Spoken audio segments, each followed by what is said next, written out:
Michael, Huddersfield were really tough to break down on Saturday, but it didn't help because two youngsters made two mistakes and they got cheap goals because of that. How important is it for young players to learn very quickly after a situation like that?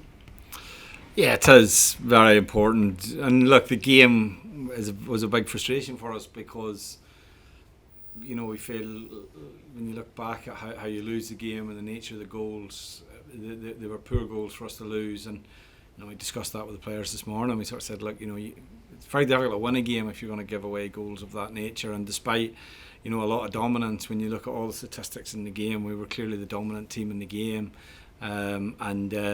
But ultimately, we still lost the game, and we can't come away from that. But I think it is important. Tom Sparrow has had a very good pre-season. Connor Taylor's had a good pre-season. But they're young, they're learning on the job. Connor obviously played League 2 football last year, so it's a big jump, League 2 at the Championship.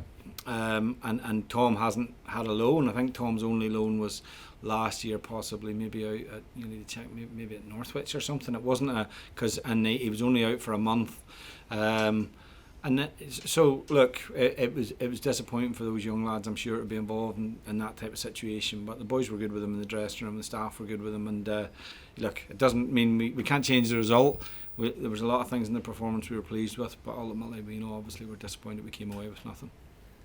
Obviously, it's important to play well and it's important to score goals. But if you're not playing well enough to score the goals, how are you going to grind out results with so many inexperienced players in the squad? Well, it's a challenge. We've the players that we've brought to the club, are three, or maybe you would have to look and say that like Clark, Smallbone, Kilkenny, they're not proven championship players at this minute in time. They're very good young players as well, but we don't know that they're proven at this level yet. The signs are good, but look, I think the most important thing is that we react in the right way with these players and not create a situation which seems too drastic too early in the season. We've played 3 games. We've lost 2 of the league games we won. We look at the 3 performances we had last week. We felt that the team played consistently well in those games, and we have to make sure that we don't erode the confidence of the younger players too early and make too much of it. We have the opportunity to react to that in the game on Wednesday and another home game on Saturday, and it'll be a big test for us, but it's a test that we have to be ready to stand up to. These 2 home games might give you momentum, which is obviously what you need, but Middlesbrough are pretty pacey. They've got good wing backs that push forward. How do you see this game going? Yeah, it'll be tough. They're playing, obviously, you're right, they've got pace in the wide areas. I think they're a little bit like us. I think the squad's maybe not fully where Chris would want it to be at this minute in time. We're probably the same, and that's something that concerns us. We still have to, obviously, got 2 weeks left of the transfer window still to work in. We'll continue to work on that, but they haven't had a fantastic start themselves, and I'm sure they're keen to get results as well. And you just have to look around the league, and you already see what you do see is a lot of inconsistency, bar really 1 or 2 teams. So, but the most important thing for us is that we react to a poor result, if not a poor performance, and we get a positive result and a positive performance tomorrow. I know you use everything possible to get these minor percentage gains, but what psychological tactics can you use to make certain that players bounce back quickly after a defeat? I think the thing that we've concentrated on is ourselves, really, and we went through a lot of aspects of the game, really emphasising the good. You can't ignore the reason why we lost the game. The defenders are having a meeting this afternoon with the staff on that and look at the goals and the situation, why we lose the goals at that point, and particularly at a time where we were the dominant side in the game as well. But the most important thing, I think, is to build confidence and to build consistency in the team.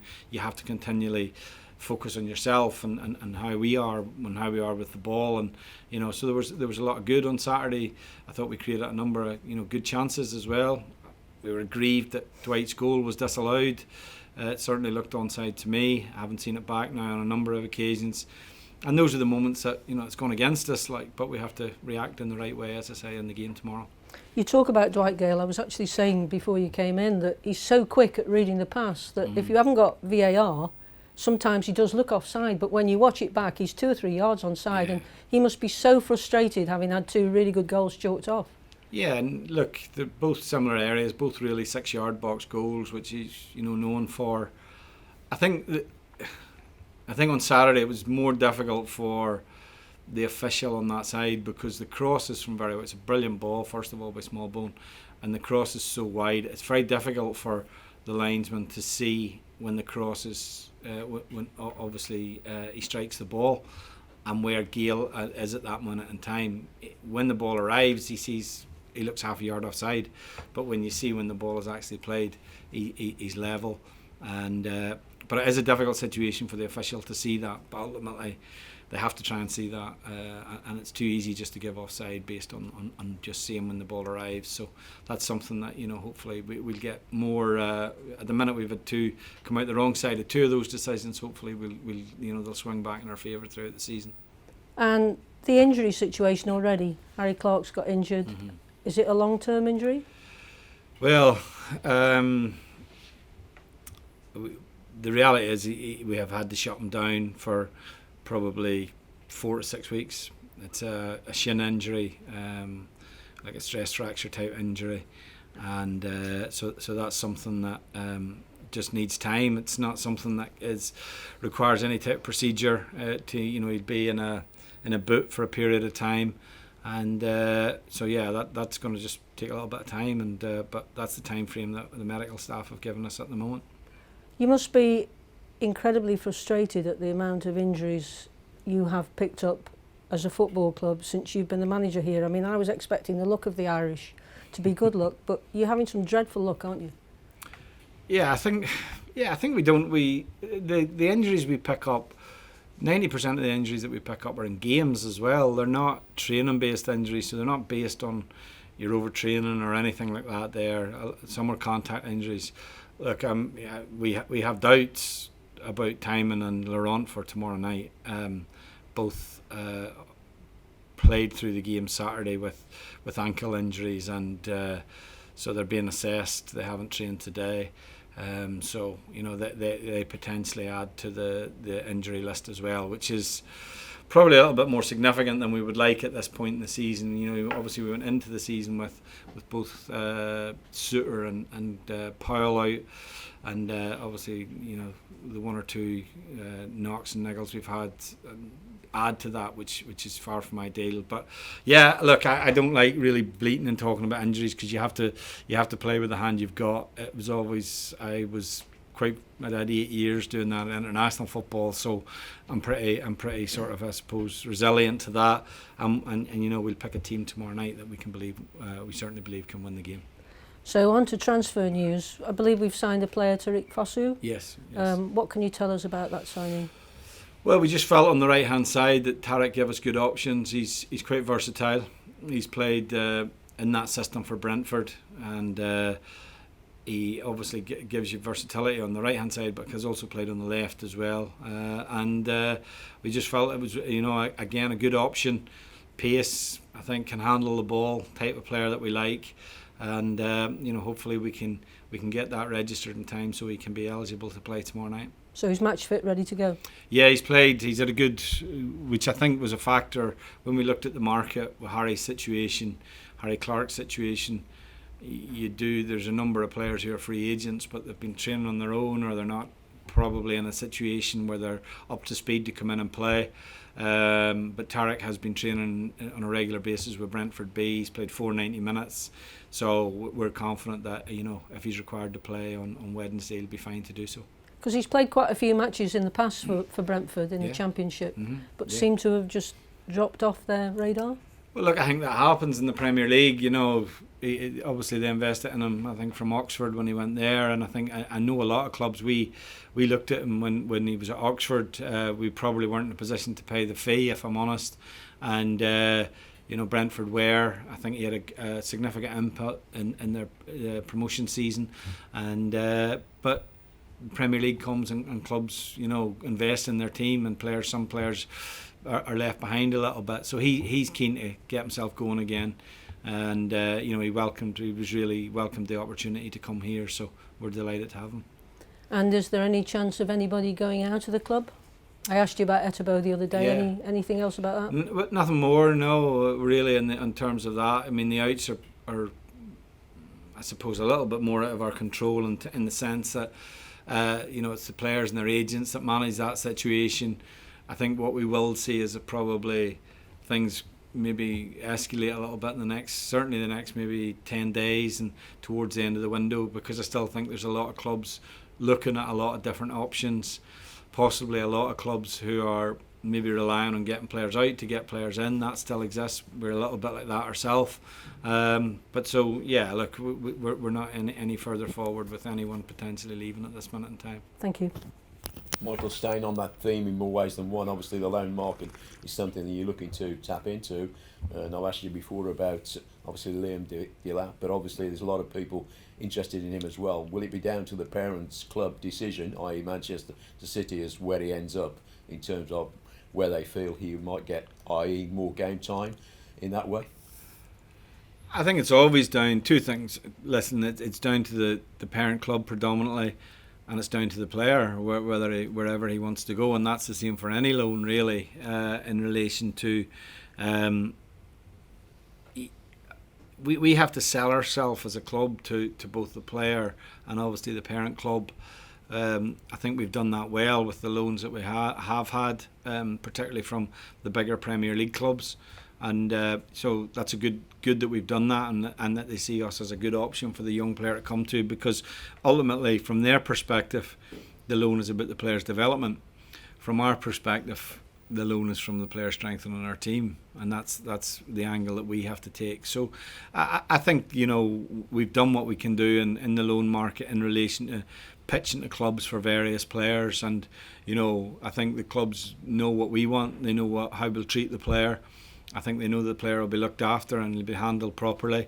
And ultimately, in the next 2 weeks, I think we'll start to see that market speed up a little bit more as Premier League clubs get, their bench gets a little bit fuller and they bring more players to their clubs. Then suddenly, those younger players, maybe then, the clubs make the decision on them at that point in time. But do you have to give them assurances that they will get a certain amount of game time, or they will start even? Well, every loan's different. Sometimes there is. Sometimes clubs put penalties into the loan if a player doesn't play so many games. That's all part of the negotiation, to be honest. But when you bring a player in on loan, you're pretty much bringing them in to play, really, or certainly push to play, or else I don't think there's a lot of purpose to it, really. Obviously the players have to come in and do well as well, create competition for places as well. But certainly, in what we do in the final bits of the transfer window, we view them as players that can come in and be, strengthen the first 11 and really compete for places. Well, you haven't got him yet, but I know he'll give you that different option because he is different to what you got, isn't he? Yeah, I think, he's a young striker. He's not been out on loan. He's got a very big reputation, both international level at underage, and obviously because he's affiliated to Manchester City, and Manchester City are loaded with young players with big reputations as well. We had, Taylor Harwood-Bellis here last year, so we know, the relationship exists there. But at this minute in time, as I say, the player that in question, he was on the bench for the first team on Saturday. So, whilst we have obviously made it known that we have an interest there, the situation is not in our control. If that falls out, you're looking for someone else of a similar standard in terms of to be the contrast to Dwight Gale? Well, I think we want competition for places, and we've got Gale, Brown and Campbell at the minute. We're playing with 2 strikers, so I think we probably need 4 strikers. Powell being injured has probably affected us a little bit because he can play as a second striker as well and has done. So those are all factors that are influence what we do. We've looked at this market for a long time. The same players always rise to the surface again. We see obviously Keenan Davis, linked to go to Watford, and these different situations. Everyone is pretty much chasing the same players. There's not 20 young strikers out there that everyone believes they can sign. And then the alternative is, whether you look to the overseas market or the free agent market at that point in time. But certainly, we've been pretty focused on what we're trying to do here, and hopefully we can get it done. Moving on to the game tomorrow, of course, Michael, it's all about bounce back ability, and you've been able to do that after the defeat in the opening game and comes back strong away. Is that's what you've got to do tomorrow against possibly one of the teams that will be there or thereabouts? And is that going to be a good benchmark against Middlesbrough? I think the most important thing is, like anything in the Championship, is you react after a loss, and that's what we expect to do tomorrow. Middlesbrough will be trying to get 3 points on the board as well, as they'll be as keen as we are to do that. Very little in the games. They obviously have ambitions to be at the top end of the league, like ourselves. So look, there'll be a competitive game, but I don't think it's a benchmark as such, because it's still so early in the season. I think a lot of football has to be played, and I think probably the league will not settle down to a real pattern probably until we get to the first international break, at which point we'll have played, I think, 11 league games by that point in time, and we might see a little bit more of where the benchmark is for ourselves at that point in time. But at this point in time, it is very much about just taking each game at this stage of the season and trying to win every game. And we tried to do that on Saturday and failed, and we get the chance to do that again tomorrow night. And finally, from me, obviously, you were just more studying about the Dwight Gale goal. Are you surprised that we don't have VAR, because it was said that it was going to be introduced into the Championship, and maybe that's the fine line that will make the difference between getting a point or maybe winning a game, Michael? Well, yeah, look, I think VAR has got, I suppose, people are fans of it, people aren't. I think in the situation that we thought, I think when you see a goal not given or disallowed, which looks like a perfectly good goal, then I think it's a real bonus in that situation.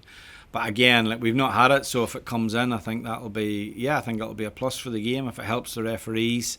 But equally, we've seen that in the Premier League sometimes it causes as much dispute as it does solution. So we just have to see what comes with that. Obviously, my focus is purely on the team, and as you can get frustrated with officials, but they're no different from myself and the players. They make mistakes like we do. Unfortunately, we were on the the receiving end of a couple of poor decisions this week, but we have to get on with things and make sure that we focus on our performance again tomorrow night.